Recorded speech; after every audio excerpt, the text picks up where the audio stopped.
माझ्या चॅनलवर नवीन असाल तर सबस्क्राईब करायला विसरू नका। हाय हॅलो नमस्कार, मी आहे केतकी आणि वेलकम टू केतकीज लाईफस्टाईल। फ्रेंड्स, आज आहे संडे आणि एक रिलॅक्स संडे कसा असू शकतो किंवा कसा असायला हवा या बाबतीत एक छोटासा व्लॉग मी करते आहे। संडे असल्यामुळे आजच्या दिवसाची सुरुवात अगदी रिलॅक्स झाली, थोडीशी लेट झाली। रोज शाळेचा डब्बा बनवायचा असतो त्यामुळे अगदी लवकर उठून पटापट आवरून रेडी होऊन ऑफिस आणि शाळा यासाठी डब्बा वगैरे बनवते मी। पण आज असं काहीच नव्हतं, आज अगदी रिलॅक्स टाइम होता त्यामुळे उठून मी शांतीत चहा कॉफी घेतली आणि माझ्या दिवसाची सुरुवात केली। रविवार आहे म्हणून दुपारच्या जेवणात मी बनवली होती आज पावभाजी। पावभाजी ही सगळ्यांची खूप जास्त फेवरेट आहे। जरी संडे रिलॅक्स असला तरी सुद्धा त्याबरोबर काही घरातली कामं सुद्धा संडेच्या दिवशी असतात। आठवड्याचे कपडे धुवायचे असतात, बेडशीट्स वगैरे धुवायला असतात, घरातली बरीचशी साफसफाई असते। ही सगळी कामं उरकल्यानंतर मी दुपारच्या वेळेला खरं तर नॅप घेत असते, पण आज नॅप घेण्यासाठीही टाइम मिळालेला नाहीये कारण मला आज थोडंसं बाहेर जायचं आहे। त्यामुळे सगळी कामं आटपून मी पहिल्यांदा रेडी व्हायला सुरुवात केली आणि तुम्ही पाहताय आज मी घातलाय एक चिकनकारी छानसा कुर्ता जो मी घेतलाय ॲमेझॉनवरून। ॲमेझॉनवरती या कुर्तीमध्ये बरेचसे रंग अवेलेबल आहेत आणि तुम्हाला जर या सेम कुर्त्याची लिंक पाहिजे असेल तर मी डिस्क्रिप्शन बॉक्समध्ये याची लिंक दिलेली आहे। अगदी बेसिक आणि सिंपल असा मेकअप करून मी रेडी झालेली आहे। माझ्याकडे ना सुंदर असं झुमक्यांचं कलेक्शन आहे। कधीतरी एक व्हिडिओ मी माझ्या फक्त ज्वेलरीवरती फोकस करेल आणि माझं सगळे झुमके, माझी सगळी ज्वेलरी मी तुमच्याबरोबर नक्की शेअर करेल। हे गोल्डन कलरचे आणि मोती लावलेले असे सुंदर झुमके मी आजच्या ड्रेसवरती घालते आहे। हे झुमके मी लक्ष्मी रोडवरून घेतलेले आहेत। छोट्याशा गेट टुगेदरसाठी किंवा बर्थडे पार्टीसाठी केलेला हा माझा बेसिक लुक आहे आणि हा लुक तुम्हाला कसा वाटला मला कमेंट करून नक्की सांगा। आज दुपारची नॅप न घेता त्या वेळात मी बनवला आहे गाजर हलवा। यातला थोडा गाजर हलवा मी माझ्यासाठी ठेवला आणि 2 डब्बे गाजर हलवा मी माझ्या आजोबांना आणि आई वडिलांसाठी घेतलेला आहे।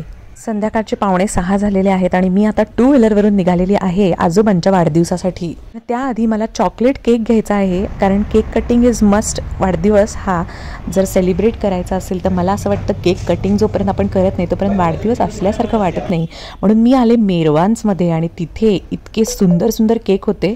माझ्या घरात असलेली प्रत्येक बर्थडे पार्टीचा केक मोस्टली हा मेरवान्समधूनच येतो। मेरवान्समधले पॅटीस आणि बाकी सुद्धा सगळे पदार्थ खूपच टेस्टी आहेत। वेगवेगळ्या फ्लेवर्सच्या पेस्ट्रीज मी इथे पाहिल्या।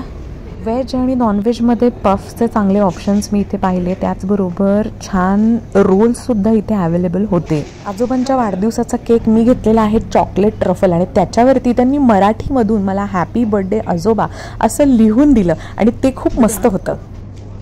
चला मग हा केक घेऊन मी तडक चाललेले आहे आमच्या आजोबांकडे। आज माझ्या आजोबांचा 93वा वाढदिवस आहे, म्हणजे 93 वर्ष पूर्ण झालेले आहेत त्यांना आणि त्यांना 94 लागलेलं आहे।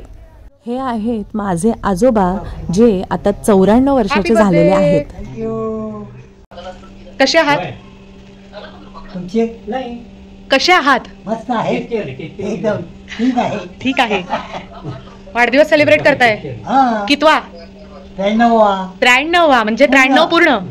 94 लागलं? अरे वा, क्या बात है, एक नंबर। हा आहे आमच्या आजोबांच्या वाढदिवसाचा हॅपी बर्थडे आजोबा लिहिलेला मस्त केक। केक कटिंग करायचं म्हणून तेही मस्त रेडी वगैरे होऊन आलेले आहेत। केक कटिंग करायला तेही मस्त एक्साइटेड आहेत। Happy birthday to you, happy birthday to you, happy birthday dear आजोबा, हॅपी बर्थडे टू यू।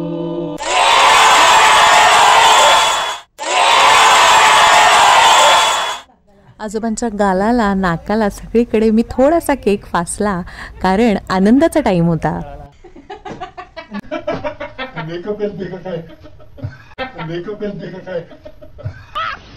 मस्त जोक मारा रे, या हात सगळे हलकट हात।